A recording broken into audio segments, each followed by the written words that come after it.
ഇടി നിനക്ക് എന്റെ ഗേൾഫ്രണ്ട് ആയിക്കൂടെ? നിനക്കെന്തോ ഭ്രാന്താണോ? എന്തേ?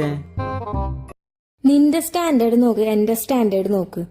എന്നാ നീ നിന്റെ സ്റ്റാൻഡേർഡ് കൂട്ടിക്കോ. എനിക്ക് തോന്നിയിട്ടുണ്ട് നിന്റെ സ്റ്റാൻഡേർഡ് കുറച്ച് കൂട്ടാണ്ട്. നിനക്ക് പ്രാന്താ.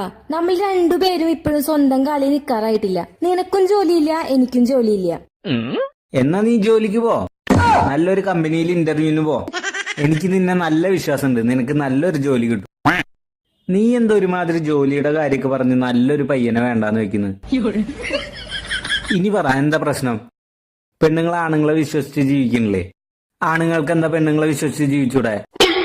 നമുക്ക് ഈ സിസ്റ്റം ഒക്കെ മാറ്റണം. എനിക്ക് നിന്നെ നല്ല വിശ്വാസമുണ്ട്. നമ്മൾ രണ്ടുപേരും കൂടെ നിന്റെ പേര് ഉയരത്തിലെത്തിക്കും. എനിക്ക് നിന്റെ ഗേൾഫ്രണ്ട് ആയിരിക്കാനൊന്നും പറ്റില്ല. എടി അതിന് മാത്രം എന്ത് കുറവാ നിനക്കുള്ളത്? എന്ത് കുറവാ നിനക്കുള്ളത്?